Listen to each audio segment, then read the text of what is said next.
And I think we live in such a highly dynamic environment where change no longer comes in generational terms. I mean, when I grew up, a generation was supposed to last 30 years. I mean, today you can say every 5 years you have a pretty different environment.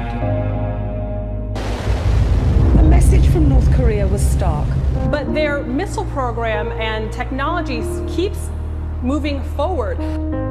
When you add to it the other geopolitical tensions out there, what's going on in North Korea, what the Chinese are doing in the South China Sea, it's really trending pretty significantly in the wrong direction. Things cross borders with tremendous speed and tremendous volume, and the question is, how is the world going to contend with it? How is the world going to deal with various threats to either peace between countries or stability within them? Especially in the last 40 years, urbanization has been on such an unprecedented scale that scholars are now talking about planetary urbanism or ecological urbanism. Of course, there's the Agenda 2030, which is a whole other program which promotes open borders and redistribution of wealth. It's a whole program that they're trying to initiate, working not with states or governments, not working with states, working with cities.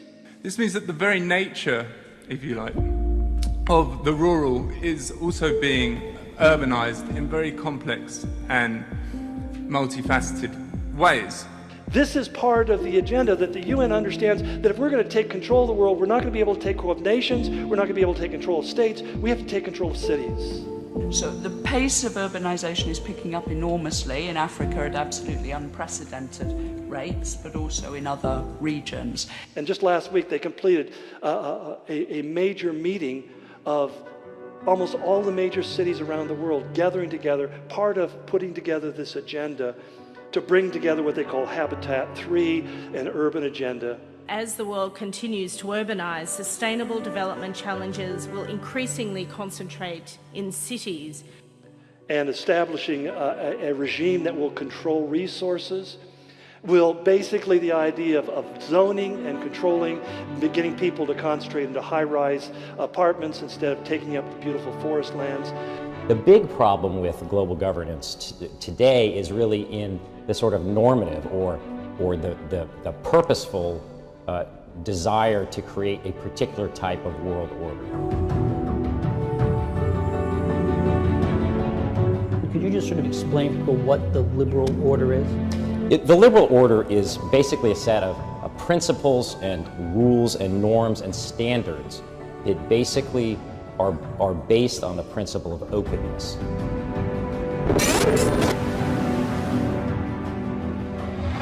The agreement to live under a certain set of rules that everyone abides by.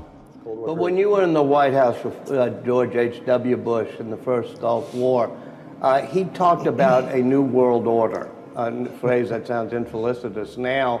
George Herbert Bush, the first George Bush president, made this statement. He says, we have before us the opportunity to forge for ourselves and for future generations a new world order.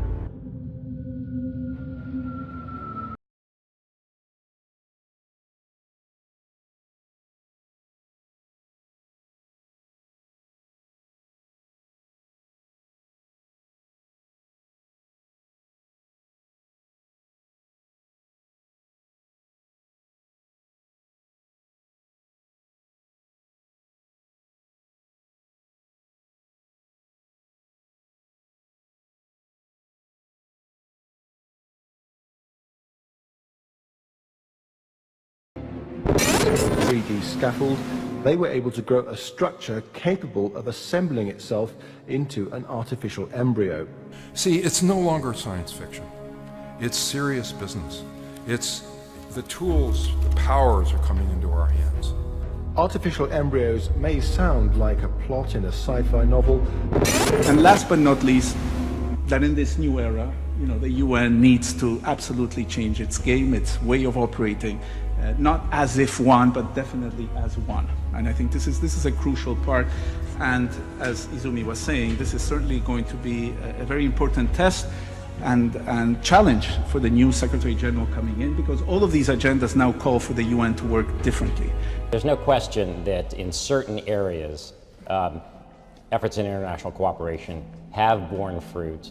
We have had in recent years successes with respect to the Paris climate deal, for instance. We have had successes with respect to the Sustainable Development Agenda at the United Nations. It's interesting because in the Paris Agreement, do you know they spent hours arguing over one word? And the word was, shall we say, shall or should? Because in legal parlance, they mean very different things. If it says these nations, these 193 nations should, well, then it's voluntary. If they say they shall, then it's a legal agreement. Well, John Kerry and Barack Obama knew that they couldn't, if they put shall there, they'd have to bring it to Congress. Congress would have to ratify it because shall means it's a treaty, and Congress has to approve all treaties. So what they did is they changed it and they put should on the opening statement. But every other single item in that agreement uses the word shall. So it's a hidden language of treaties. Iran has gone ahead and successfully test-fired a sophisticated Russian-made air defense system. Iran and Russia have recently increased their military cooperation. They are two of the most important players on the global stage. So there's certainly more overlap between Turkey and Russia than there was a few years ago.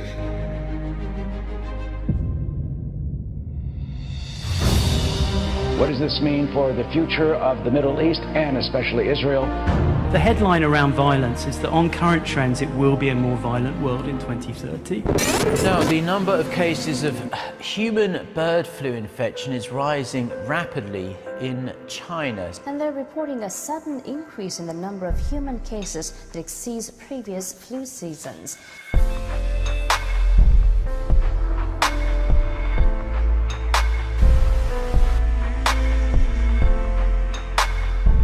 Really, the rate of emergence of these viruses is more rapid than the rate of urbanization or changes in poultry farming practices. So there's something else There's something going on. else.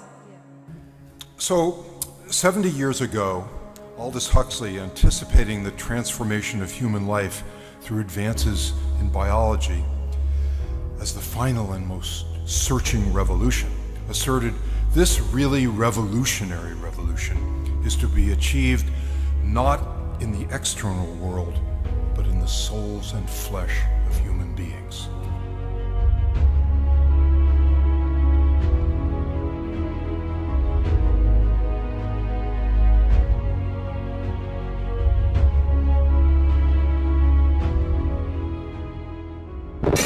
This holds great promise for advances in agriculture and animal studies and basic biomedical research and therapy, but opens fundamental questions about our role within the natural order and the use of these technologies in shaping the human future.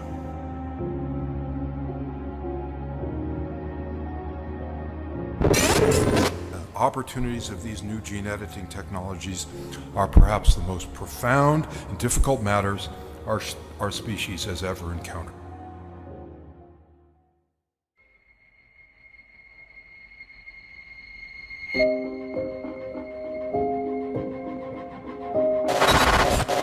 Together with advances in cytology, systems biology, bioengineering, and the great advances in computer sciences that are making all this kind of stuff possible, these together open unprecedented powers for exploring and constructively deploying the fundamental forces of living nature in the service of human life, in the service of the good of the planet.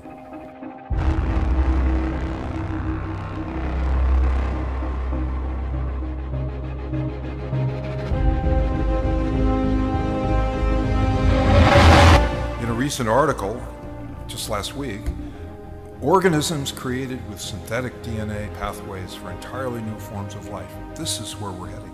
This is amazing stuff.